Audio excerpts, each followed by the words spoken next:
Buenas noches, vamos a empezar la clase. La vez anterior estuvimos platicando algo sobre los principios procesales y dentro de ellos hablamos ya algo sobre el principio dispositivo y el principio inquisitivo.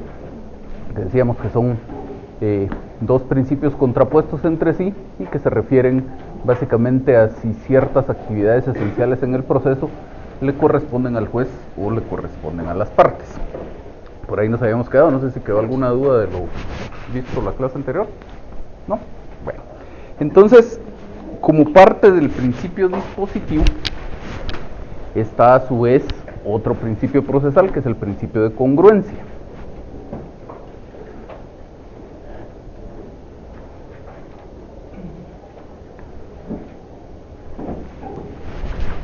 Este principio de congruencia lo que implica es la obligación del juez de pronunciarse sobre todas las pretensiones que le han sido planteadas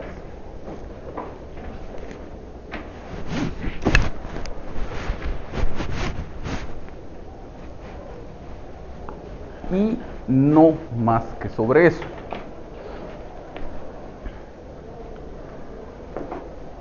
Repitiendo, la obligación del juez de pronunciarse sobre todas las pretensiones que le han sido planteadas y no más que eso. Es decir, el juez tiene exactamente que resolver todas las pretensiones que se le plantean, no puede dejar de resolver algunas de esas pretensiones y tampoco puede resolver algo que no le haya sido solicitado por las partes. Eso, por supuesto, no quiere decir que tenga que acceder a lo que las partes le piden o que tenga que acoger las pretensiones de las partes.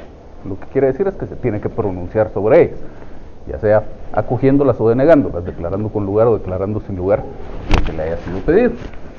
Este principio lo recoge el Código Procesal Civil y Mercantil en su artículo 26.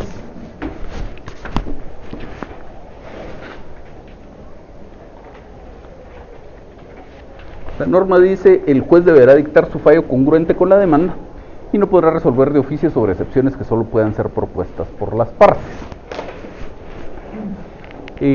Ya lo de que no pueda resolver de oficio sobre excepciones que solo puedan ser propuestas por las partes, ya es una particularización de este principio de congruencia. La parte general es lo primero que dice el artículo: el juez debe dictar su fallo congruente con la demanda. Y eso, como les insisto, lo que significa es la obligación del juez de pronunciarse sobre todas las pretensiones. No puede dejar de resolver sobre alguna de ellas, pero tampoco puede resolver sobre algo que no le haya sido solicitado. Esto, por supuesto, salvo que la ley lo permita expresamente, como veíamos en la clase anterior, el ejemplo de la nulidad absoluta de un negocio jurídico, que esa dice el Código Civil que el juez la puede resolver de oficio. Entonces, si el juicio versa sobre cualquier otra cosa, podría versar sobre la rescisión del contrato o sobre que se quisiera forzar a una de las partes a cumplir con ese contrato, aunque no formara parte de la discusión en el proceso, el juez podría resolver de oficio ese tema, pero porque la ley se lo permite expresamente, que son casos muy aislados aquellos en los cuales la ley permite hacer esto. Lo normal es, casi en la totalidad de los casos, que necesitamos una pretensión de la parte, una petición formalmente realizada del juez, para que el juez pueda pronunciarse respecto a ese tema. Y también en la ley del organismo judicial vemos recogido este principio cuando establece los requisitos de las sentencias. Dice el artículo 147, las sentencias se redactarán expresando, y la literal E dice la parte resolutiva, que contendrá decisiones expresas y precisas, congruentes con el objeto del proceso. Y el objeto del proceso, ya vamos a ver un poquito más despacio cuando platiquemos de los requisitos de la demanda. El objeto del proceso es la pretensión, es decir, aquella petición que la parte normalmente la parte actora le formula al juez. También pueden haber pretensiones de la parte demandada, pero en ese marco, en las peticiones que le formulen las partes al juez, es donde está definido su campo de acción. No puede dejar de resolver esas peticiones, tampoco puede resolver algo que no esté contenido en esas peticiones. Cualquier extralimitación que tenga el juez en este marco, ya sea dejando de resolver algo o resolviendo algo que no le hubiera sido pedido, va a constituir un vicio de incongruencia en el fallo y habrán distintos mecanismos de cómo corregir esto. En principio, el código establece el recurso de aclaración o la posibilidad de pedirle al juez, de ampliación o la posibilidad de pedirle al juez que amplíe su fallo. Este recurso de ampliación o esta posibilidad de pedir la ampliación del fallo procede por regla general en contra de cualquier auto o de cualquier sentencia. Y el código en el artículo 596, en la primera parte se refiere a el recurso de aclaración. Cuando los términos de un auto o de una sentencia sean obscuros, ambiguos o contradictorios, podrá pedirse que se aclaren. Esa parte de la aclaración no nos interesa mucho, salvo el mero principio del artículo, que se refiere a los tipos de resoluciones en contra de los cuales procede este mecanismo de impugnación. Dice un auto o una sentencia. Por eso decíamos, por regla general, este mecanismo de impugnación procederá en contra de cualquier auto o de cualquier sentencia. Luego sigue diciendo, si se hubiera omitido resolver alguno de los puntos sobre que versar el proceso, podrá solicitarse la ampliación. Y esto es ya parte de lo que nos interesa, porque uno de los vicios en los que podría consistir la incongruencia es en resolver menos de lo pedido. Resolver menos de lo pedido no en el sentido cuantitativo, es decir, no en cuanto a cantidad, sino en cuanto a dejar de pronunciarse sobre alguna de las peticiones que le fueron formuladas al juez, dejar de pronunciarse sobre alguna de las pretensiones planteadas. Entonces, por ejemplo, si se trata de una demanda de daños y perjuicios, esto que se les quede de una vez, los daños y perjuicios son dos cosas independientes entre sí.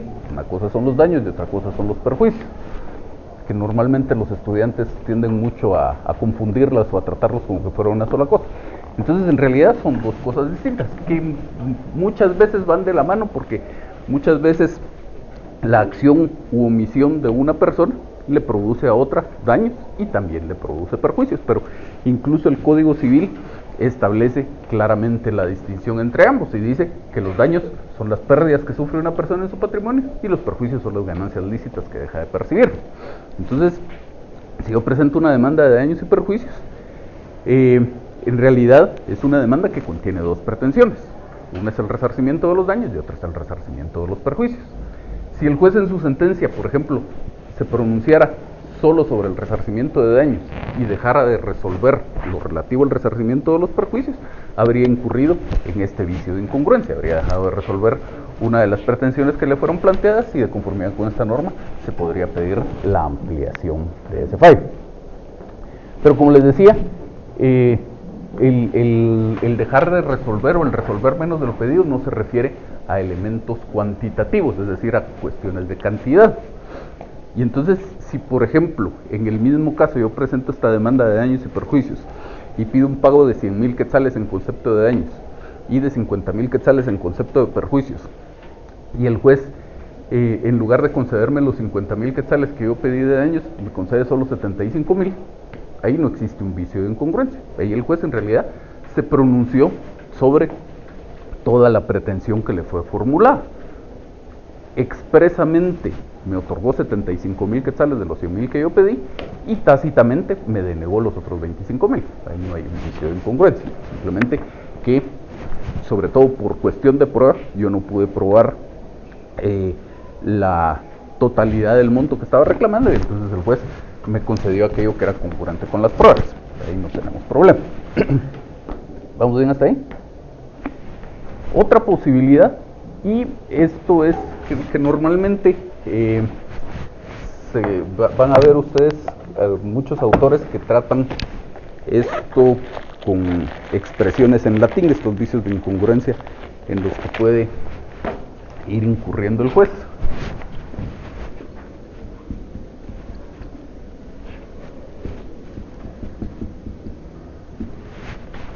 Entonces, aquí estamos hablando de incongruencia por citra petita, cuando el juez deja de resolver alguno de los puntos sobre los que versaba el proceso. Y el mecanismo primario de solución de este problema es, como veíamos, el recurso de ampliación. Luego también existe la posibilidad de que el juez resuelva más de lo pedido.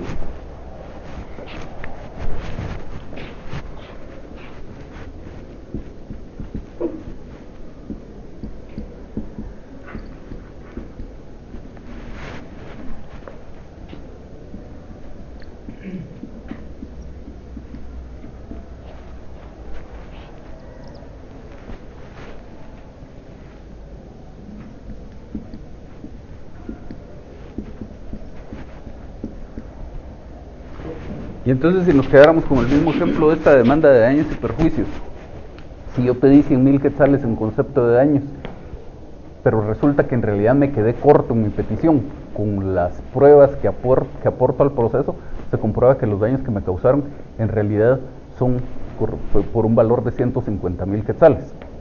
El juez no puede concederme los 150,000 quetzales aunque lo estime procedente, porque yo le pedí solo 100,000. Su límite, el límite de lo que me puede conceder es lo que yo le pedí. Y si el juez me concediera esos 50,000 quetzales por considerar que eso fueron los daños causados, habrá incurrido en este otro vicio de incongruencia por ultra petita, habrá resuelto más de lo que le fue pedido. Y finalmente,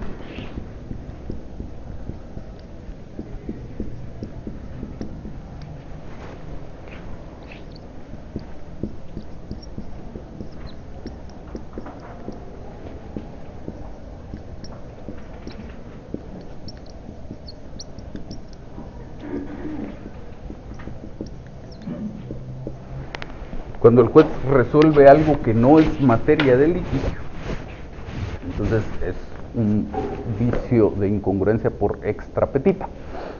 Si, por ejemplo, esta demanda fuera solo de daños y el juez condena a la otra parte a pagarme los daños y también los perjuicios, entonces ahí hay algo que no era ni siquiera materia de litigio, ni siquiera estaba en discusión. Y entonces ahí tenemos este otro vicio de incongruencia. Como mecanismo ordinario, la ley solo tiene una solución para el primero de los vicios, cuando el juez deja de resolver algo que era materia del proceso, que como vimos es el recurso de ampliación. Los otros tienen, en cuanto a los tres, se puede obtener la solución por el recurso extraordinario, que es el de casación, pero los otros dos vicios de incongruencia no tienen una solución específica dentro de los medios ordinarios de impugnación, es decir, no hay un mecanismo como este recurso de ampliación que nos pudiera solucionar el problema. Si vamos al artículo 622 del Código, cuando establece los supuestos de procedencia de la casación por motivos de forma, dice: procede la casación por quebrantamiento sustancial del procedimiento en los siguientes casos. Y entonces dice 622, inciso sexto, cuando el fallo otorgue más de lo pedido.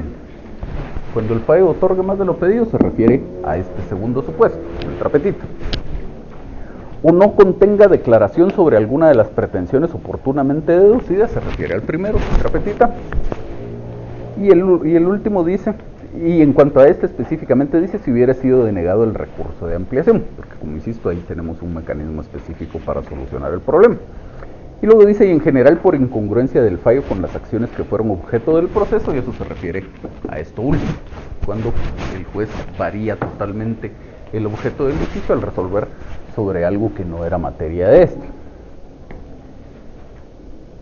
Entonces todo este tema de la congruencia es una derivación o una particularización del principio dispositivo, porque es a las partes a las que le corresponde determinarle al juez cuál es la materia del litigio, y eso se lo determinan mediante sus argumentos y especialmente mediante sus peticiones. Definido ese marco, pues el juez ya le corresponderá actuar, desarrollar su función y eventualmente resolver, pero fuera de ese marco el juez no puede resolver, ni excediéndose del marco, ni quedándose corto en el sentido de dejar de resolver algo que le hubiera sido planteado. ¿Dudas con esto? ¿No?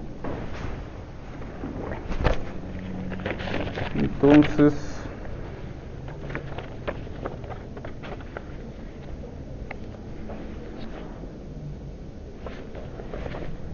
el principio de contradicción.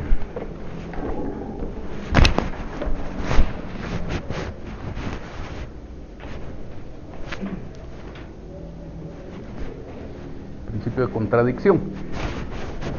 Este principio básicamente lo que implica es que ambas partes deben tener las mismas oportunidades dentro del proceso para expresar sus argumentos y hacerle sus planteamientos al juez. Entonces, si una parte tiene una oportunidad de ataque y la otra tiene que tener una oportunidad de defensa. Vemos muchos reflejos de este principio en la ley, pero específicamente lo encontramos en el artículo 12 de la Constitución, que ustedes seguramente se lo sabrán de memoria, que dice que la defensa de la persona y sus derechos son inviolables. Nadie podrá ser condenado ni privado de sus derechos sin haber sido citado, oído, especialmente el oído es la necesidad de que exista una audiencia, y eso es un claro reflejo del principio de contradicción, sin haber sido citado, oído, vencido en proceso legal ante juez o tribunal competente y preestablecido. Entonces, tiene que haber esa posibilidad de audiencia para que se satisfaga este principio de contradicción, pero lo vemos desarrollado el principio o recogido el principio a lo largo de toda la regulación del proceso. Así, por ejemplo, si el actor tiene la posibilidad de plantear su demanda, el demandado tiene la posibilidad de plantear su contestación de la demanda. Si el demandado tiene la posibilidad de interponer excepciones previas, estas se tramitan por el procedimiento de los incidentes, y entonces el actor tendrá la oportunidad de evacuar su audiencia correspondiente a esas excepciones previas. Incluso para efectos de la prueba. En la prueba, yo le pido al juez que se diligencie un medio de prueba, pero la ley específicamente dice que todos los medios de prueba deben recibirse con citación de la parte contraria. Y eso sirve para que si hubo algo malo en mi proposición de la prueba, la otra parte lo puede impugnar. Dependiendo del medio de prueba, la otra parte tiene posibilidades de acompañar el diligenciamiento del medio de prueba, como por ejemplo, si yo propongo la declaración de testigos, la otra parte tiene derecho a preguntarle a esos mismos testigos. Si yo propongo un dictamen de expertos, la ley dice que hay que darle una audiencia a la otra parte para que se pronuncie sobre los puntos que yo propuse, proponga su propio experto, y entonces, en líneas generales, en todo el desenvolvimiento del proceso, vemos reflejado este principio, incluso hasta el mismo final. Lo último que hacen las partes en el proceso, normalmente, es presentar su alegato en el día y hora para la vista. El juez señala un día y hora para que las partes tengan una última oportunidad de exponer sus argumentos, y esa oportunidad es para ambas, no únicamente para una de ellas. Ambos tendrán ese mismo derecho a pronunciarse. Entonces, en general, el principio de lo que trata es de que las oportunidades de las partes deben estar equilibradas, y normalmente, si una de las partes tiene derecho a hacer algo en el proceso, la otra parte tendrá que tener un derecho equivalente para tratar de contrarrestar lo que ha hecho su contraparte. ¿Sí? ¿Y eso no tendrá entonces mucho similitud con el principio de igualdad en las partes, o es meramente un sinónimo? No es que sea un sinónimo, de hecho vamos a ver a continuación el principio de igualdad. Lo que pasa es que los principios no son cuestiones aisladas que sean totalmente independientes una de la otra. Incluso muchas veces vamos a ver, cuando pongamos ejemplos de un determinado principio procesal, vamos a ver un mismo artículo referido a distintos principios procesales. Antes de llegar a la pregunta específica que usted hacía, le pongo otro ejemplo. Veíamos la clase anterior, cuando hablábamos de los principios inquisitivo y dispositivo, que en el artículo 64 del Código encontramos un reflejo del principio inquisitivo, cuando la norma dice que vencida un plazo o una etapa, el juez debe dictar la resolución que corresponda al estado del juicio. Eso, decíamos, es un reflejo del principio inquisitivo, porque obliga al juez a que de oficio vaya impulsando el proceso. También es reflejo de otro principio del que también vamos a platicar, que es el principio de preclusión, que nos dice que el proceso se va desarrollando mediante etapas, y el llegar a cada una de esas etapas implica la clausura de la etapa anterior. Entonces, una misma norma es implicación a la vez de dos o más principios. El principio de igualdad que usted menciona, vamos a platicar ya del principio de igualdad que pregunta su compañero. El principio de igualdad, en lo que consiste, es en que ambas partes deben pues como el nombre lo dice, ser tratadas de la misma forma dentro del proceso. Y deben tener las mismas oportunidades, tanto para el ataque como para la defensa. En general, el principio de igualdad también es reflejo de una norma constitucional, que es el artículo 4 de la Constitución. El artículo en su texto parecería ser muy limitado. Dice: en Guatemala todos los seres humanos son libres e iguales en dignidad y derechos. Habla en principio específicamente de seres humanos. Ya luego, especialmente por resoluciones de la Corte de Constitucionalidad, se entiende que no se refiere solo a seres humanos, sino se refiere en general a las personas. Las personas jurídicas también tienen este derecho a la igualdad. Y además, la Corte de Constitucionalidad ha dicho que el principio lo que implica es que situaciones iguales deben ser tratadas de forma igual, pero situaciones desiguales deben ser tratadas de forma desigual, como para tener en cuenta esa desigualdad que ya es connatural a la situación misma. Entonces, sobre todo, un reflejo de este principio de igualdad es la obligación del juez de ser imparcial en la forma en que conduce el proceso. Sobre todo en nuestro medio, que hablamos del proceso civil. Si incluso dentro de nuestra materia viéramos específicamente el derecho de familia, en la Ley de Tribunales de Familia hay una norma, el artículo 12, que dice que el juez debe procurar que la parte más débil de la relación familiar quede adecuadamente protegida. Pero eso no quiere decir que el juez esté parcializado a favor de esa parte, sino simplemente que debe buscar una protección adecuada.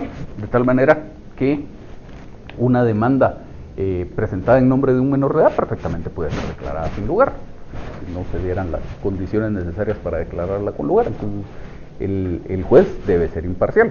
En materia de trabajo, por ejemplo, tenemos lo que ustedes ya conocen, el principio de tutelaridad. Pero igual, lo que busca el principio de tutelaridad es compensar una desigualdad natural entre el patrono y su trabajador. Pero eso no quiere decir que el juez siempre vaya a resolver a favor del trabajador.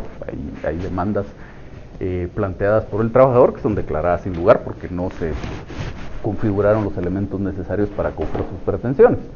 Entonces, en principio, el principio de igualdad se trata precisamente de eso, de que el juez sea imparcial.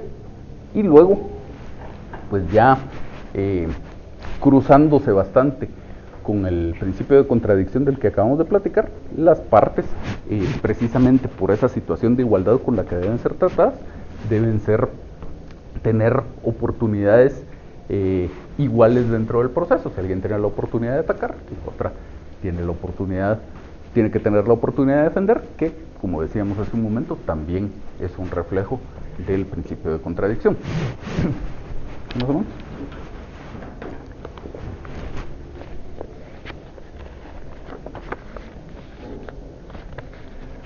Luego tenemos los principios de escritura y de oralidad.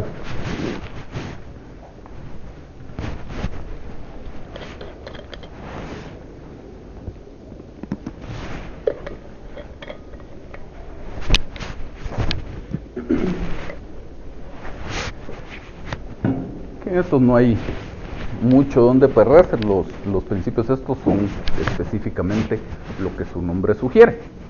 Se refieren a si el desarrollo del proceso es esencialmente escrito o oral. Son dos principios contrapuestos entre sí, pero normalmente lo que pasa en la práctica es alguna mezcla entre ambos. En nuestro medio existe un imperio bastante fuerte del principio de escritura.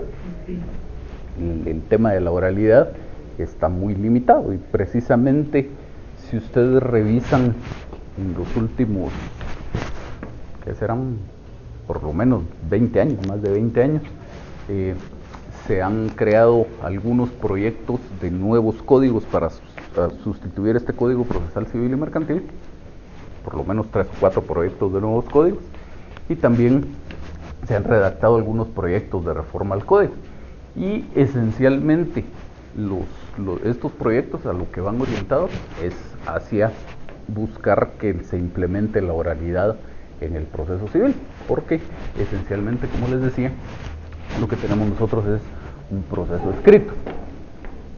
Si dividiéramos los posibles procesos o procedimientos que tenemos ante el juez, tenemos, decíamos en alguna clase anterior, procesos propiamente dichos de dos tipos, de conocimiento y de ejecución. Luego tenemos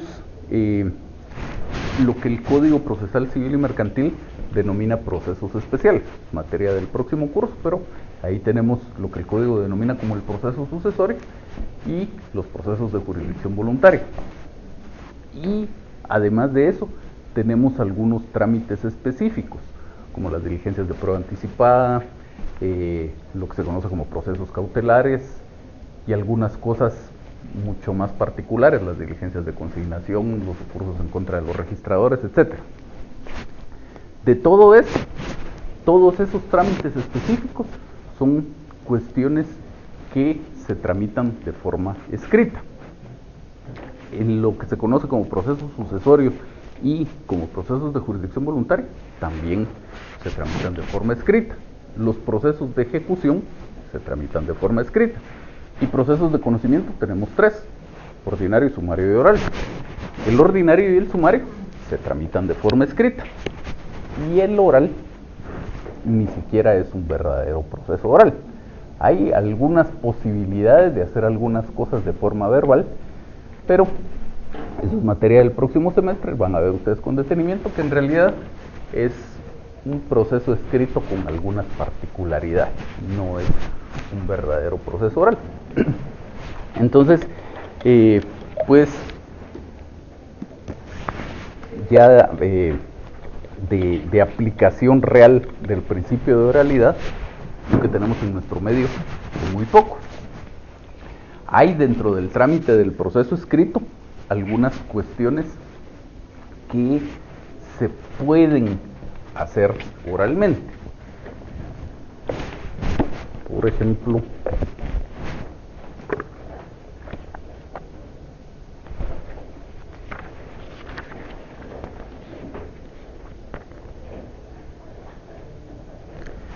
el artículo 196 del Código, cuando trata lo relativo a la vista, dice el segundo párrafo, 196.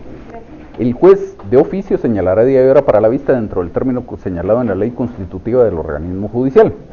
Oportunidad en la que podrán alegar de palabra o por escrito los abogados de las partes, y estas si así lo quisieren. Entonces la ley establece esa posibilidad de que el alegato de la vista se presente de forma oral. En la práctica eso no se hace.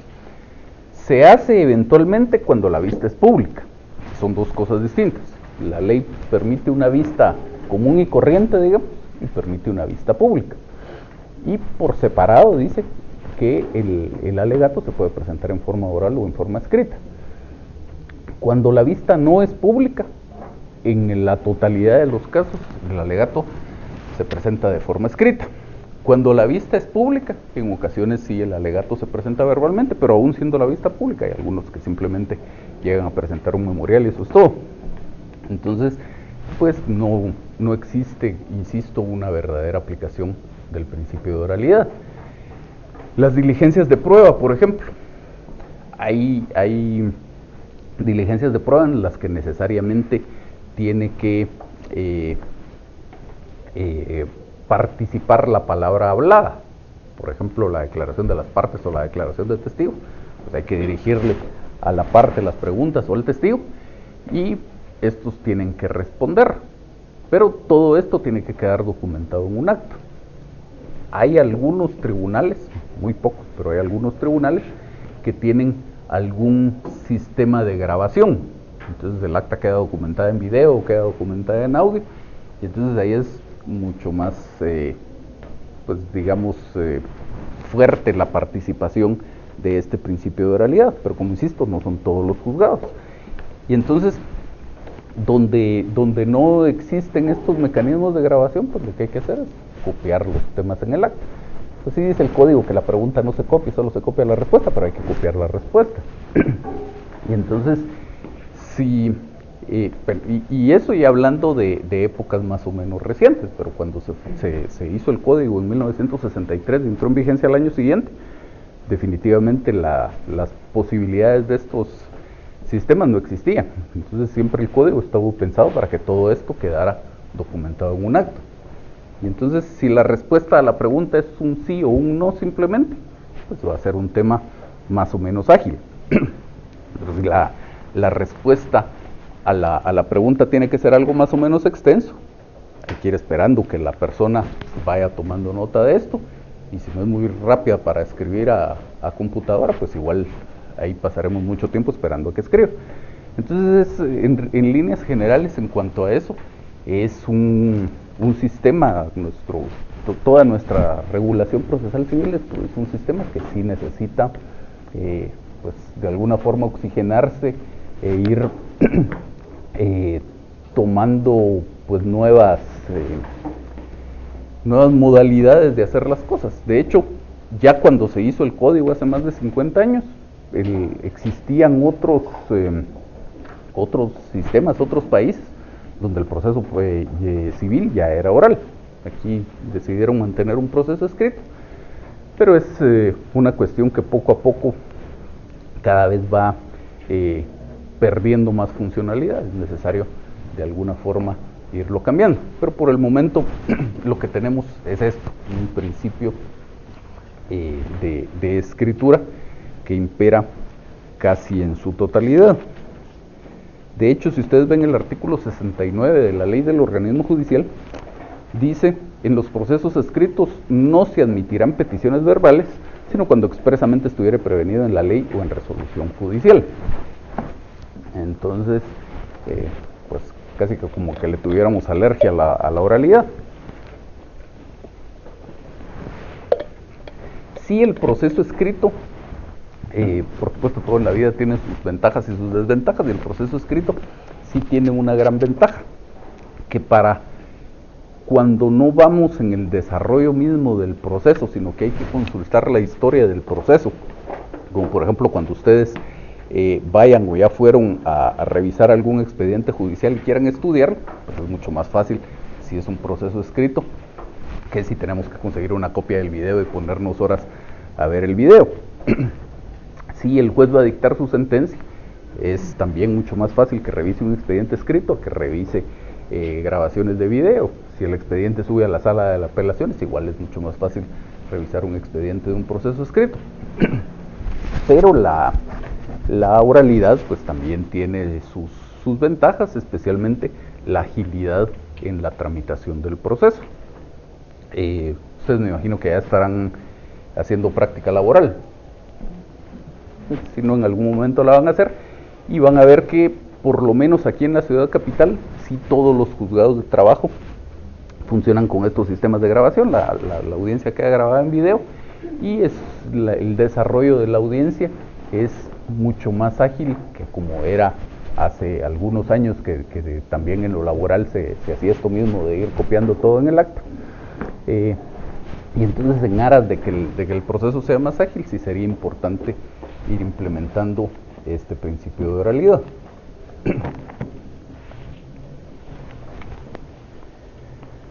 Luego tenemos el principio de publicidad.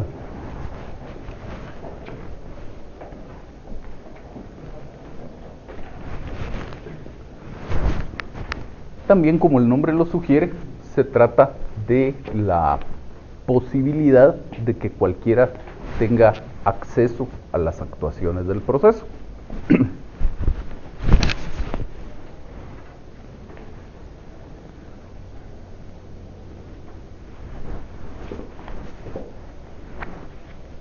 Y el proceso, en principio, el proceso civil en principio estaba pensado para ser un proceso público, y así debería ser. Dice el artículo 63 de la Ley del Organismo Judicial: los actos y diligencias de los tribunales son públicos, salvo los casos en que por mandato legal, por razones de moral o de seguridad pública, deban mantenerse en forma reservada. La calificación será hecha por el juez en casos muy especiales y bajo su estricta responsabilidad. En todo caso, los sujetos procesales y sus abogados tienen derecho a estar presentes en todas las diligencias o actos de que se trate y hacer las observaciones y protestas que procedan y en general enterarse de su contenido. Esa es una norma, las normas de la ley del organismo judicial son normas generales que aplican a todos los procesos, salvo que para algún proceso específico existan regulaciones particulares. Entonces, pues en principio el proceso en general debería ser público y esto también aplicable al proceso civil. Sobre todo al proceso civil, porque en el caso del proceso civil, por regla general, no hay alguna regulación para mantener en secreto las actuaciones del proceso. En el proceso penal, pues sí tenemos, de hecho hay normas específicas en el Código Procesal Penal que dice que por lo menos en la fase de investigación las actuaciones son reservadas para los extraños. Y eso tiene su razón de ser en el caso del proceso penal. Incluso en el mismo proceso penal, podría ser que el delito al que se refiere el proceso es un delito de violación, por ejemplo. Entonces, pues también tiene su razón de ser que no cualquiera incluso tenga acceso al debate en ese proceso. Pero en el proceso civil, normalmente son cuestiones patrimoniales las que se están discutiendo. Entonces, no existe razón alguna para mantenerlas en secreto. Y la norma perfectamente dejaba abierta la posibilidad de que el juez, en un caso específico, si lo considerara necesario, pues resolviera que los temas quedaran reservados para los extraños. Y siempre, sin excepción alguna, dice al final la norma, que las partes y sus abogados tienen derecho a enterarse de las actuaciones del proceso. Temas más específicos de este principio de publicidad lo encontramos en el artículo 129 del Código, cuando trata de la prueba.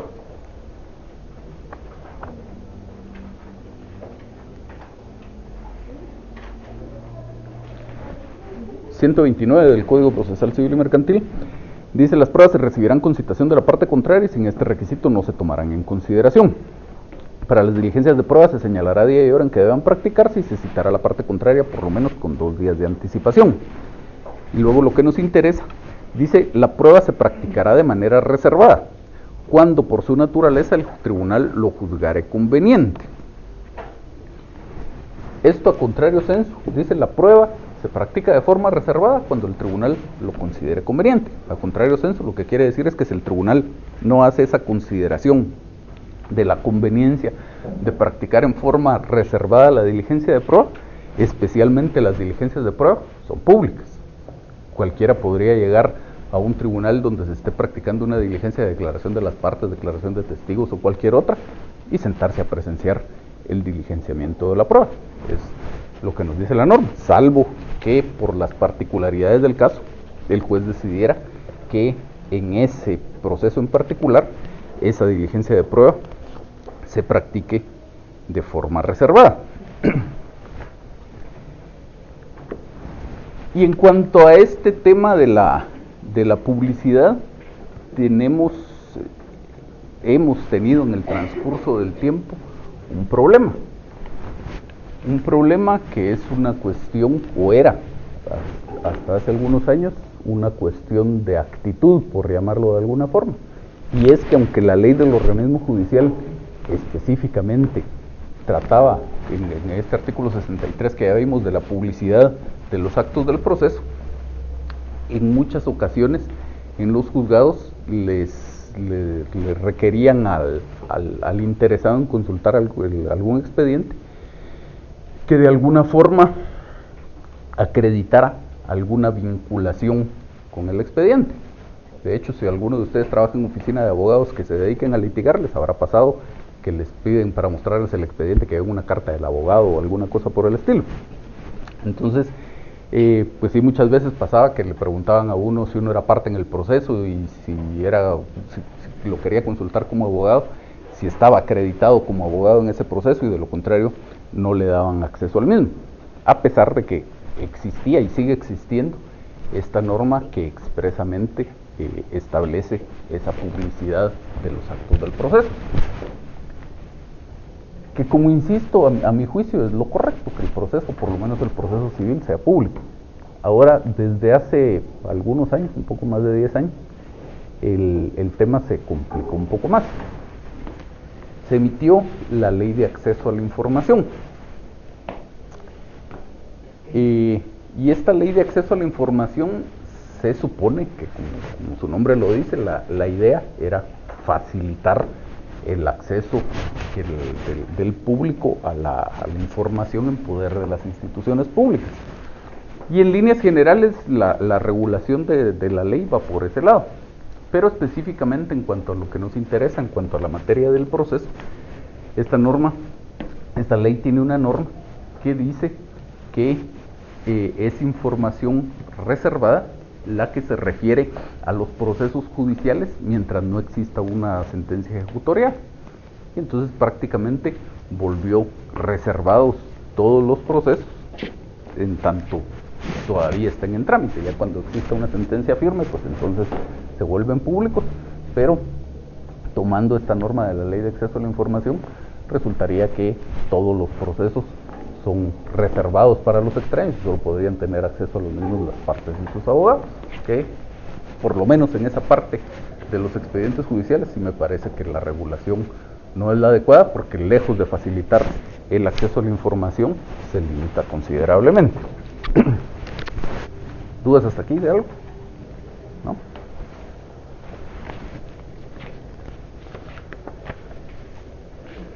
Luego vamos a platicar del principio de preclusión.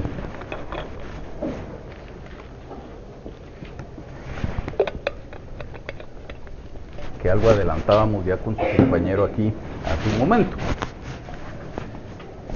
Este principio de preclusión de lo que trata es de que el proceso se desarrolla por etapas sucesivas.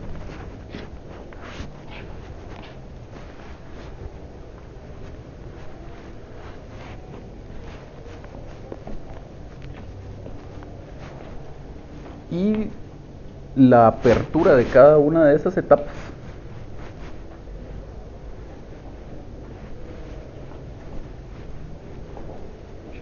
implica la clausura de la anterior.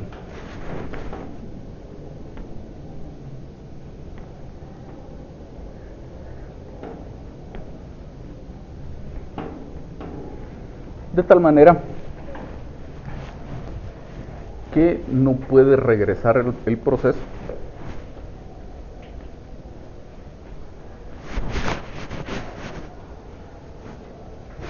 a etapas ya transcurridas.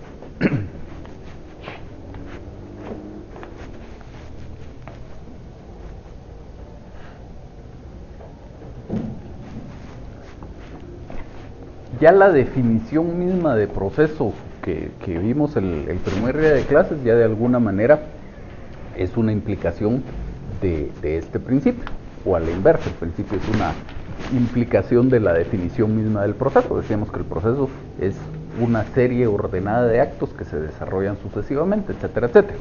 Entonces, pero hablamos de una serie ordenada de actos y estos se desarrollan sucesivamente. Entonces ya esto de alguna manera nos va adentrando en el concepto este de la preclusión. La preclusión implica eso, el desarrollo del proceso por etapas, pero además que cada vez que llegamos a una etapa procesal se cierra definitivamente la puerta de la etapa procesal anterior, ya no podemos volver a ella, salvo alguna excepción, pero en líneas generales ya no podemos volver a las etapas anteriores, y el proceso solo puede ir avanzando hacia adelante, buscando su fin último, que es el que el juez, mediante una sentencia, decida o dirima este conflicto que fue sometido a su conocimiento.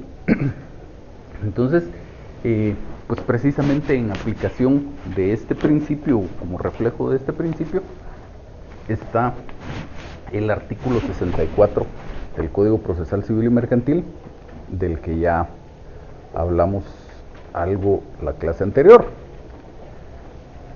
La norma dice que los plazos y términos señalados en este código a las partes para realizar los actos procesales son perentorios e improrrogables, salvo disposición legal en contrario. Decíamos, el que el plazo sea perentorio, lo que significa es que basta el simple transcurso del tiempo, del plazo, para que se extinga la facultad procesal que pudo haberse ejercitado dentro de él. Y esto es un reflejo del principio de preclusión. Vamos siempre hacia adelante. El simple transcurso del plazo implica que ya se acabó esta etapa procesal, ya no podemos regresar a él. Y también es un reflejo de este principio de preclusión, sobre todo el último párrafo. Vencido un plazo o término procesal, se dictará la resolución que corresponda al estado del juicio sin necesidad de gestión alguna. Entonces, pues digamos, tenemos en el juicio ordinario 6 días para interponer excepciones previas.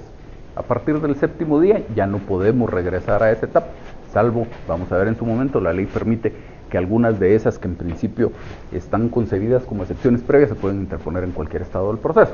Pero salvo esos casos particulares, ya no podemos interponer excepciones previas fuera de ese plazo. Ya la etapa procesal se agotó, pasamos a lo siguiente.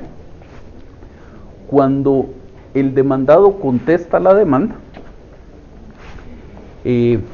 opera la preclusión en el sentido de que la ley establece que el demandante puede ampliar o modificar su demanda en tanto no haya sido contestada.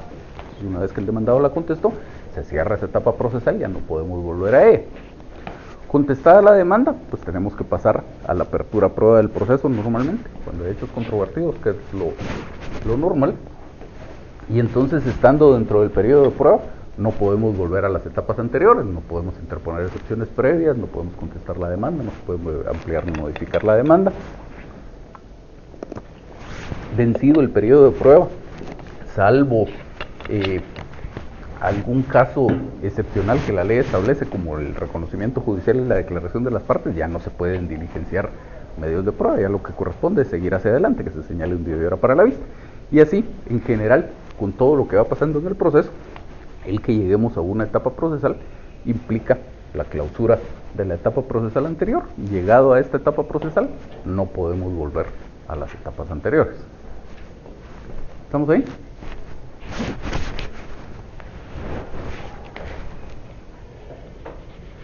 Luego tenemos el principio de adquisición.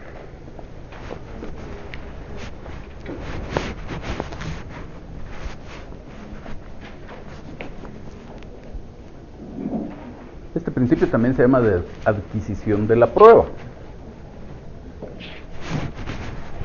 Y de lo que trata el principio es de que los medios de prueba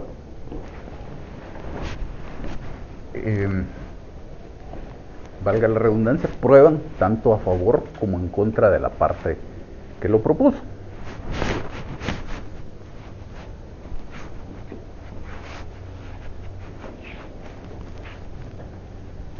Y esto se refleja con aquella conocida expresión de que las pruebas pertenecen al proceso y no a las partes.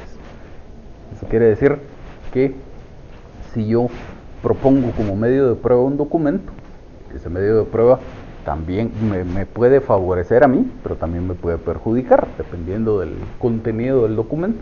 Por eso es que uno parte de su actividad fundamental cuando está redactando su demanda y su contestación es hacer un análisis de cuáles son los medios de prueba que va a ofrecer. Ya vamos a platicar un poco más de eso cuando platiquemos de los requisitos de la demanda. Pero parte de ese análisis que tengo que hacer está precisamente en este medio de prueba, en última instancia, me perjudica o me favorece. Y si a la vez me perjudica o me favorece, es más el beneficio que obtengo del medio de prueba que el perjuicio, como para decir de todos modos no importa, lo presento, o es más el perjuicio que me resulta que el beneficio, y entonces mejor me olvido de ese medio de prueba. Entonces, en líneas generales, con todos los medios de prueba pasa lo mismo. Y vamos a ver un par de ejemplos aquí en el código.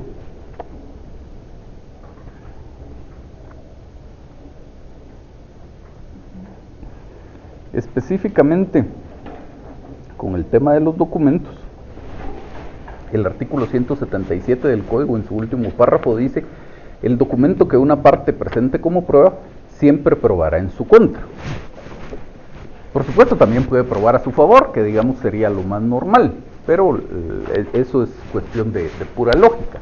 Pero la ley encontró aquí la necesidad de hacer esa referencia a que también puede probar en contra de la parte. Si hay algo en ese documento que perjudique la posición de la parte que lo propuso, no por el hecho de que yo propuse el medio de prueba, quiere decir que pues no lo vaya a tomar en cuenta. Igual lo tiene que tomar en cuenta. Y eso es general para todos los medios de prueba. Aquí la norma lo menciona específicamente para los documentos, pero es general para todos los medios de prueba. Otro reflejo de este principio lo encontramos en la declaración de las partes. La declaración de las partes, básicamente de lo que se trata es de que yo, como siendo una de las partes en el proceso, puedo pedir que mi parte contraria comparezca ante el juez a lo que se llama absolver posiciones, es decir, a responder unas preguntas que yo tengo que formular. ¿Sí? Puede aplicar también con la declaración de los testigos, por el hecho de que la otra parte lleva un testigo y yo también le puedo preguntar, le puedo hacer preguntas al testigo. Sí y no. Sí puede operar con la declaración de los testigos, igual que puede operar con cualquier otro medio de prueba. Pero en realidad el hecho de que usted le pueda preguntar al testigo no es, por lo menos no es esencialmente un reflejo de este principio de adquisición. Porque ahí el principio de adquisición a lo que se refiere es al resultado de la prueba. El resultado de la prueba, si usted y yo somos contrapartes, el resultado de la prueba puede beneficiarlo a usted o me puede beneficiar a mí. Ahora, si yo propongo una declaración de testigos, la posibilidad de que usted como mi contraparte le dirija preguntas a ese mismo testigo, más que un reflejo del principio de adquisición, podríamos considerarlo un reflejo del principio de contradicción. Si yo tengo la oportunidad de preguntarle al testigo, usted como mi contraparte tiene el mismo derecho. Pero hasta ahí todavía no sabemos cuál es el resultado de esa declaración del testigo. Puede ser que yo propongo al testigo y el testigo, al responder mis preguntas, responde solo cosas que me benefician a mí. Usted tiene la oportunidad de preguntarle también al testigo y al responder las preguntas suyas, también contesta el testigo solo cosas que me benefician a mí. Entonces ahí el principio de adquisición nunca entró a funcionar porque el testigo nunca dijo algo que favoreciera a la parte contraria. Lo mismo a la inversa. Supongamos que yo propongo la declaración del testigo y solo le pregunto yo. Usted no le dirige preguntas al testigo. Pero el testigo, al responder mis preguntas, dio respuestas que le favorecían a usted. Ahí opera el principio de adquisición. ¿Bien? Entonces, decíamos que en la declaración de las partes tenemos también una norma que específicamente recoge este principio. Decíamos que este medio de prueba de lo que se trata es de que yo pido que mi contraparte se presente ante el juez y responda unas preguntas. Y el artículo 139 del Código, referido a esto, primero dice: la confesión prestada legalmente produce plena prueba. Esto no nos interesa. Pero luego dice: las aserciones, las afirmaciones, contenidas en un interrogatorio. El interrogatorio lo hice yo soy el que pidió la declaración de mi contraparte, el interrogatorio lo hago yo. Entonces, esas afirmaciones que estén contenidas en ese interrogatorio, que se refieran a hechos personales del interrogante, se tendrán como confesión de este. Entonces, es una de las razones, que hay varias, pero esta es una de las muchas razones por las cuales cuando uno formula el pliego de posiciones para una declaración de las partes, tiene que tener muchísimo cuidado. Porque supongamos que yo le pregunto, formulo la pregunta: lo que quiero es establecer que esta persona me debe una cantidad de dinero y no me la ha pagado. Pero formulo la pregunta y le digo: diga si es cierto que usted le pagó al señor Roberto Alonso la cantidad de tanto que le debo. Entonces, eso ya es una confesión de mi parte. Y por haber formulado mal esa pregunta, eventualmente podría hasta perder el proceso. Entonces hay que tener pues muchísimo cuidado con cómo se hacen las cosas. Y aunque aquí vemos un par de ejemplos en los que queda de forma más o menos expresa recogida este principio de adquisición, como les insisto, funciona en general para todos los medios de prueba. Es decir, el resultado de cualquier medio de prueba puede tanto favorecer como perjudicar a la parte que lo propuso.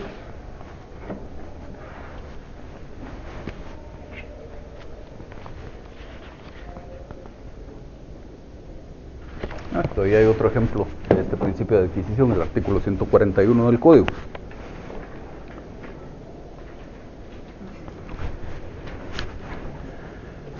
La norma dice: cuando la confesión no se haga al absolver posiciones, sino en la demanda o en otro estado del proceso, la parte interesada podrá pedir y deberá decretarse la ratificación.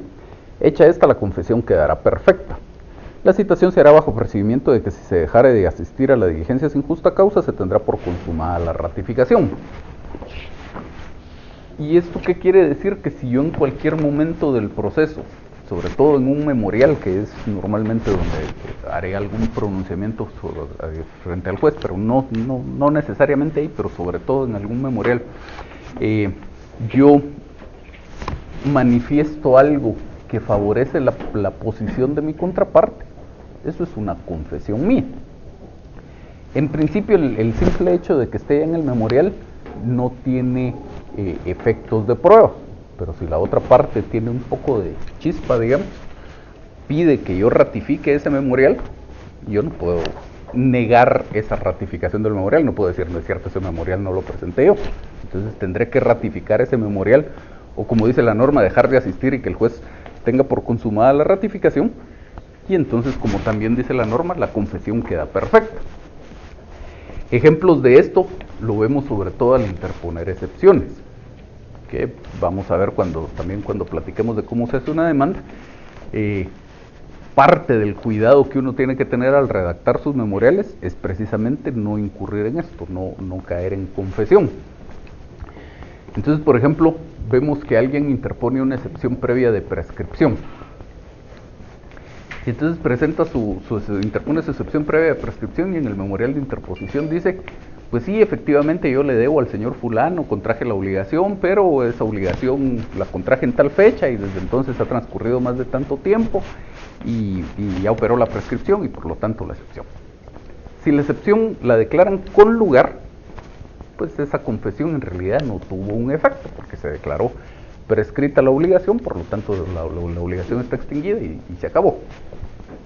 Ahora, si la excepción previa en ese caso fuera declarada sin lugar, supongamos que el plazo de prescripción que estaba invocando esta persona era incorrecto, él estaba pensando en que aplicaba este artículo que establece una prescripción de 1 año, pero en realidad el que aplicaba era este otro artículo que establece una prescripción de 3 años y esos 3 años no han transcurrido, o hubo un acto que interrumpiera la prescripción, o por cualquier razón declaran sin lugar esa excepción previa de prescripción. Luego la otra parte podría pedir la ratificación de ese memorial. Entonces, ¿qué implica esto? Ahí ya confesó que sí debía. Y como ya confesó que sí debía, pues lo más probable es que esa demanda haya que declararla con lugar. Hay que tener cuidado con esos temas, pero esto también es un reflejo de este principio de adquisición. El hacer manifestaciones en un memorial que beneficien a la parte contraria, luego puede ser constitutivo de prueba a favor de esta contraparte. ¿Dudas hasta aquí? Y entonces platiquemos del principio de economía procesal.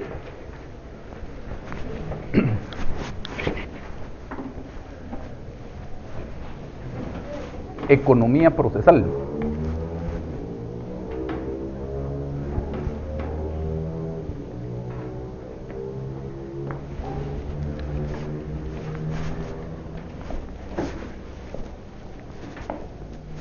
Este principio básicamente de lo que trata es de que el proceso sea lo más abreviado posible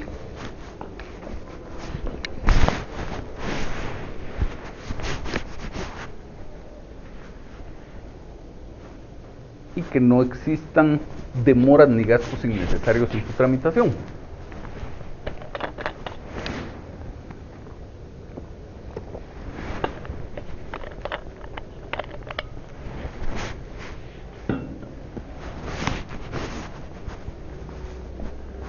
Entonces normalmente lo vemos como en cuestiones de tiempo.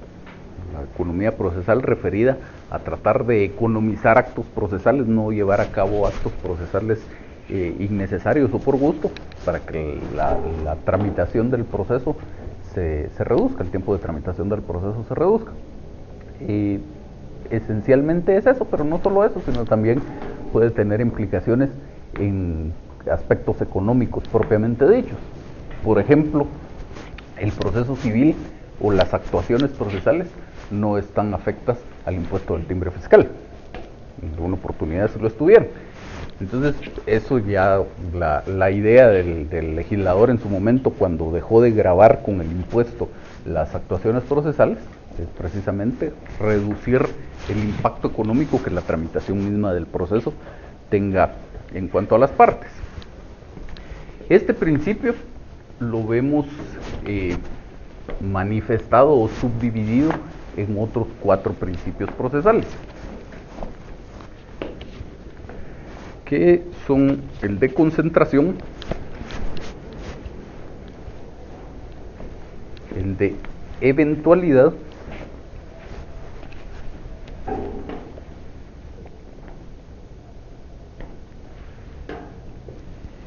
el de celeridad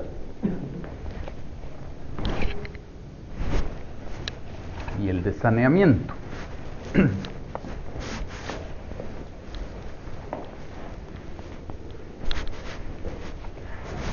El de concentración de lo que trata es de reunir la mayor cantidad de actividad procesal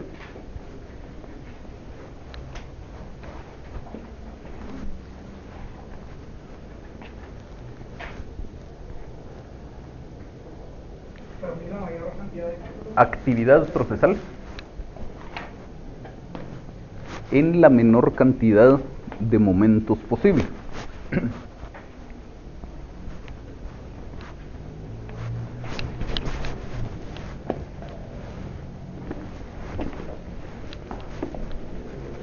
Reunir la mayor cantidad de actividad procesal en la menor cantidad de momentos posible. Ejemplos de esto: el artículo 116 del Código y el 117 también tienen un catálogo de las posibles excepciones previas que se pueden interponer en el proceso. Entonces, yo, habiendo sido notificado de una demanda, podría, de esas excepciones previas, podría no interponer ninguna. Considero que no procede ninguna excepción y entonces el tema no nos interesa, pero ya en el supuesto de que considero que sí procede alguna excepción, podría interponer solo una excepción previa o podría interponer 2, 3, 5, las que fueran. Un reflejo de este principio de concentración es que si yo considero procedente más de una excepción previa, tengo que interponerlas todas juntas. Eso la ley no lo dice expresamente, pero luego en el artículo 121 sí dice que el juez debe resolver juntas todas esas excepciones, y eso obviamente solo puede pasar si las interpongo todas al mismo tiempo. Entonces dice el artículo 121, el juez resolverá en un solo auto todas las excepciones previas. Entonces aquí la idea es, teóricamente sería posible que yo interpusiera, por ejemplo, una excepción previa de incompetencia, tramitemos toda la excepción previa de incompetencia, le demos audiencia a la otra parte, se reciba la prueba, el juez dicte el auto, resuelta la excepción previa de incompetencia, interpongo una de litispendencia, supongamos que también procedía y pasa todo lo mismo, y después interpongo una de falta de personalidad y pasa todo lo mismo. Entonces, pero obviamente, si el legislador permitiera eso, o hubiera permitido eso al redactar el código, eso a lo que tendería es a que se entorpezca el trámite del proceso.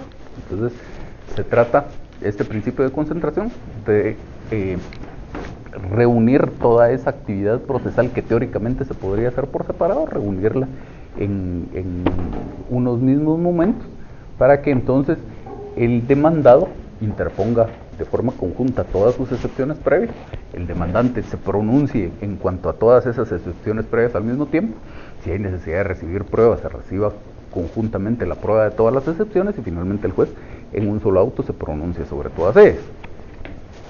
Otro ejemplo, en el juicio oral. Esto lo van a ver poco más despacio el próximo semestre. Pero esencialmente en los procesos de conocimiento tenemos dos tipos de excepciones: excepciones previas y excepciones perentorias. Las excepciones previas, en un juicio ordinario, por ejemplo, se interponen dentro de los primeros 6 días del emplazamiento. Luego, las excepciones perentorias se interponen con la contestación de la demanda. Así funciona en un juicio ordinario, también así funciona en un juicio sumario. Los plazos son diferentes, pero funciona de la misma forma. En el juicio oral funciona diferente, por aplicación también de este principio de concentración. Entonces el artículo 205 dice: todas las excepciones se opondrán en el momento de contestar la demanda o la reconvención. Todas las excepciones, quiere decir tanto las previas como las perentorias. Entonces, en ese juicio oral, en aplicación de este principio de concentración, reunimos varias cosas. De hecho, como les insisto, lo van a ver ustedes más despacio el próximo semestre, pero podría pasar que en el juicio oral, en un solo escrito, yo interponga excepciones previas, conteste la demanda, interponga excepciones perentorias y reconvenga al actor. Entonces reunimos un montón de actividad procesal en un solo momento. ¿Qué manda? Una consulta en relación al artículo 120. Ajá. No sé si se refiere siempre al mismo número de excepciones previas, porque indica dentro de 6 días emplazados por haber mandado a hacer varias excepciones previas. Ajá. Sin embargo, en cualquier estado del proceso podrá oponer la independencia, tanta capacidad, tanta personalidad, tanta personería, etcétera, etcétera. Tenemos las excepciones de los mismos recipientes. Ajá. Eso quiere decir, pues, según lo que yo lo interpreto, quiere decir que no necesariamente lo puedo hacer en un mismo momento, como lo está en el 121. La regla general es que sí. La regla general es que sí. Porque, como bien leyó usted al principio, la norma dice: dentro de 6 días de emplazado podrá el demandado hacer valer las excepciones previas. Nos estamos adelantando un poquito a un problema del que vamos a platicar cuando estemos platicando de la tramitación del juicio ordinario, pero para no dejarlo con la duda, la norma, vamos a ver si hacemos más o menos un esquema por aquí.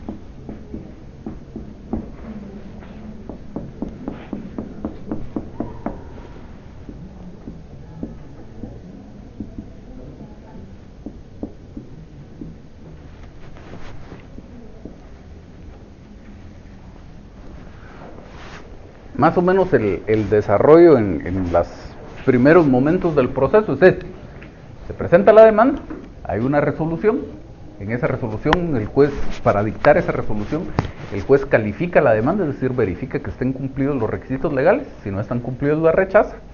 Obviamente nos olvidamos de todo lo demás. Si los requisitos están cumplidos, dice el código, tiene que emplazar al demandado por 9 días. Este emplazamiento del demandado se materializa cuando aquí le notifican dos cosas: la demanda y la resolución que le da trámite. Notificado el demandado de esas dos cosas, a partir del día siguiente comienzan a contar los 9 días del emplazamiento. Y la norma que usted leyó dice que aquí, dentro de esos primeros 6 días, el demandado puede interponer las excepciones previas. Luego, efectivamente, la norma dice: sin embargo, en cualquier estado del proceso podrá interponer las siguientes. Y son varias las que puede interponer en cualquier estado del proceso, más de la mitad de las excepciones previas posibles. Una norma similar tenemos para el juicio sumario y una norma similar tenemos para el juicio oral. En la práctica, ¿hay alguna discusión respecto a cuáles son las implicaciones o los alcances de eso que usted está leyendo ahí? Porque la norma establece dos cosas. si conjugamos esa norma con los artículos 116 y 117, tenemos tres cosas ahí establecidas. Tenemos un catálogo de excepciones que se pueden interponer como previas. Efectivamente establecido ahí cuáles son las excepciones previas posibles. Eso es una cosa. La segunda cosa es el plazo para interponer esas excepciones previas es de 6 días, los 6 primeros días del emplazamiento. Y una tercera cuestión que está establecida ahí es algunas de esas excepciones previas, mejor dicho, se pueden interponer en cualquier estado del proceso.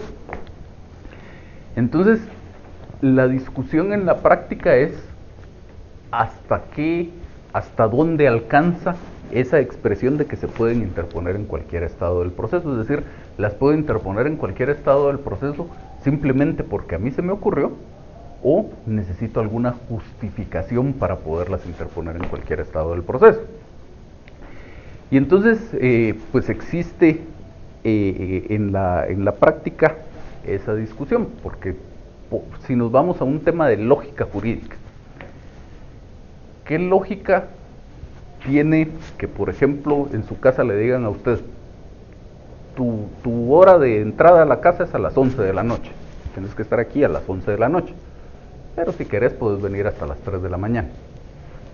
Entonces, su hora de llegada real es a las 3 de la mañana, porque la primera, la de las 11 de la noche, se la dejaron como una opción. Si usted quiere la cumple, si no quiere no la cumple, y tiene un margen de acción a su total discreción. Entonces, pues si las reglas de la casa fueran esas, no tendría mucho sentido. Mejor le dicen, tu última hora de llegada es a las 3 de la mañana, esa hora cerramos la puerta y ya no entras a la casa. Más o menos lo mismo aquí. Si por ejemplo la de prescripción, que está mencionada dentro de las excepciones previas y también está mencionada dentro de esas que se pueden interponer en cualquier estado del proceso, si esa definitivamente yo la puedo interponer en cualquier estado del proceso simplemente porque así lo quise, no tendría sentido esos dos primeros elementos que vimos, que esté contemplada como previa y que para la interposición de las excepciones previas exista un plazo de 6 días. Entonces, ¿qué es lo que dice la lógica aquí? Si la intención del legislador fuera que simplemente por ocurrencia del demandado esta excepción la pudiera interponer en cualquier estado del proceso, la regulación debe haber sido distinta. Entonces el legislador tendría que haber dicho, estas excepciones, las que no están en ese artículo 120 que se está leyendo, estas excepciones se pueden interponer dentro de los 6 primeros días del emplazamiento. Estas otras se pueden interponer en cualquier estado del proceso. Y entonces, basado en ese tema de lógica jurídica, hay algunos que sostienen que la interposición de estas excepciones en cualquier estado del proceso requeriría un elemento adicional que no está expresamente contemplado en la ley, que es una justificación de por qué. Y hay otros que dicen, la norma simplemente dice en cualquier estado del proceso, y si la norma solo dice en cualquier estado del proceso, el juez no le puede fijar un requisito adicional a la parte, que es el justificar el por qué lo hizo hasta después. Entonces tenemos dos cuestiones ahí que habría que sopesar.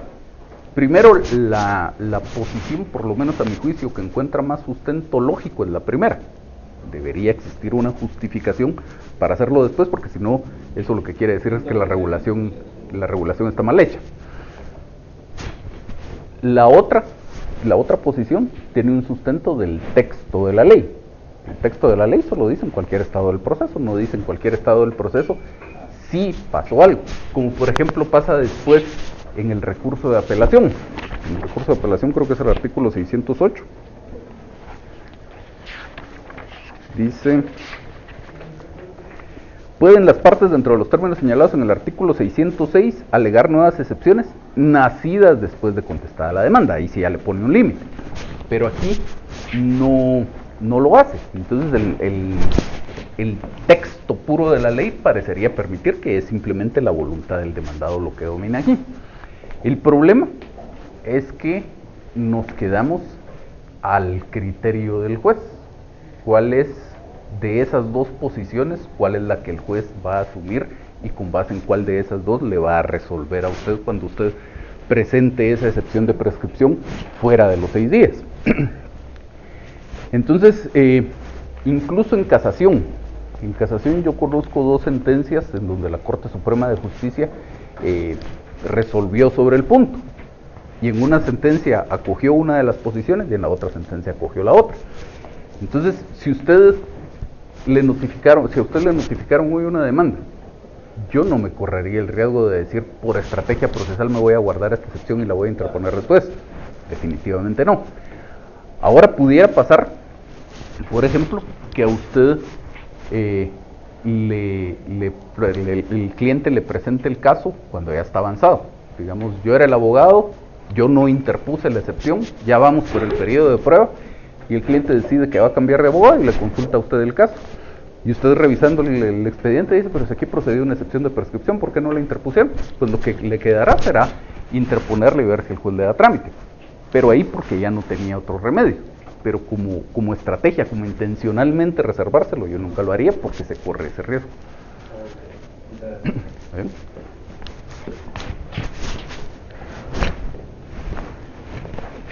Entonces decíamos eventualidad. Hace un momento con su compañero aquí hablábamos de que los principios no necesariamente son aislados, sino que se entrecruzan, y sobre todo estos 4 que componen el principio de economía procesal se cruzan mucho entre sí porque son, al final de cuentas, partes o implicaciones o subdivisiones de un mismo principio. Entonces este principio de eventualidad lo que implica es que planteamientos que podrían ser sucesivos se hagan de forma conjunta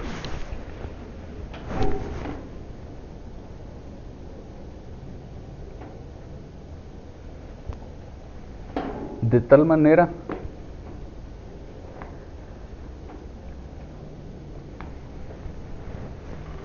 que ante el resultado desfavorable de uno de ellos,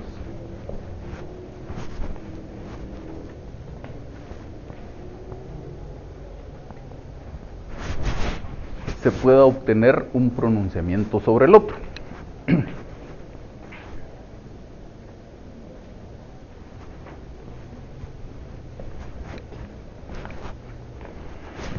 ¿Qué quiere decir esto?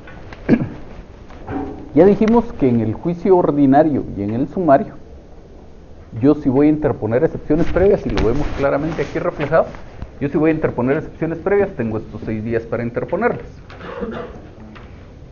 Y en cuanto a la contestación de la demanda, me quedan pues básicamente dos opciones. Yo podría decidir que no voy a interponer excepciones previas, entonces contesto de una vez la demanda porque no va a haber esta etapa anterior, o podría interponer excepciones previas, ver qué pasa con ellas y si las declaran sin lugar, contestar la demanda. Pero el hecho es que son 2 actuaciones completamente independientes entre sí. Yo de hecho en el juicio ordinario, aunque tuviera ya preparados todos mis argumentos de las excepciones previas y también mis argumentos de la contestación de la demanda, no puedo hacerlo todo en un solo memorial. Tengo que hacer mi memorial de interposición de excepciones previas, lo presento antes, y ya si quiero después presento el de contestación de la demanda. En el juicio oral, vimos que funciona diferente. Vimos que el artículo 205 del Código dice que todas las excepciones se interpondrán con la contestación de la demanda. Y eso decíamos hace un momento, es un reflejo del principio de concentración, porque estamos reuniendo actividad procesal, bastante actividad procesal en un solo momento. Esto además es también un reflejo del principio de eventualidad, porque ¿qué pasa cuando yo en un juicio oral interpongo, por ejemplo, excepciones previas y presento la contestación de la demanda? Las etapas procesales siguen siendo distintas y, como el nombre lo dice, la de las excepciones previas es anterior a que el juez conozca el fondo del asunto. Entonces, aunque yo, por obligación legal, por disposición legal expresa, tengo que presentar un solo memorial que contiene la interposición de las excepciones previas y la contestación de la demanda, luego para su tramitación y su resolución, esto se separa. Y entonces, el juez va a darle trámite solo a las excepciones previas, le va a dar su audiencia a la otra parte, va a recibir las pruebas y va a dictar su auto. Y en ese auto, si declara con lugar las excepciones previas, normalmente hasta ahí habrá llegado el expediente. Si las declara sin lugar, entonces el juez entra a conocer sobre la contestación de la demanda, recibe las pruebas relativas al fondo del asunto y eventualmente dicta su sentencia. Entonces digamos que planteamientos que originalmente podrían haber sido sucesivos, como aquí en el juicio ordinario, aquí se reúnen en un solo momento. Y digamos, para ponerlo en términos coloquiales, por si acaso me declaran sin lugar mis excepciones previas, de una vez está ahí a la contestación de la demanda y el juez en su momento entrará a conocer de esa contestación de la demanda. ¿Estamos ahí? ¿Sí?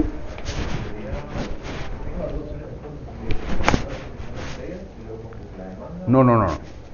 Estamos hablando de dos regulaciones distintas. En el juicio ordinario y en el sumario funciona de esta forma. Ustedes necesariamente, si va a interponer excepciones previas, tiene que tener un memorial de interposición de excepciones previas y totalmente por separado un memorial de contestación de la demanda. No las puede juntar. En el juicio oral es al revés. No lo puede hacer por separado. Si va a interponer excepciones previas, tiene que tener un solo memorial de interposición de excepciones previas y contestación de la demanda. Y en ese último caso, en el del juicio oral, esa obligación legal de hacerlo de esa forma es un reflejo del principio de concentración, porque le obliga a reunir bastante actividad procesal en un solo momento, que es esta presentación del memorial, y además es un reflejo del principio de eventualidad.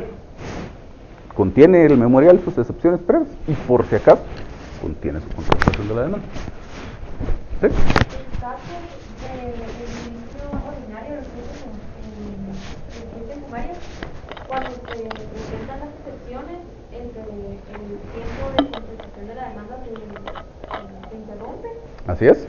Cuando resuelvan las excepciones, sigue corriendo para presentar la contestación de la demanda. Así es.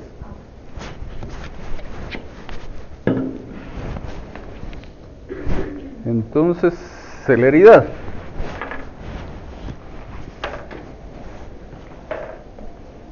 Pues aquí, como el nombre lo sugiere, de lo que trata el principio de celeridad es de evitar retrasos innecesarios en la tramitación del proceso. Tratar de que la tramitación del proceso fuera lo más rápida posible.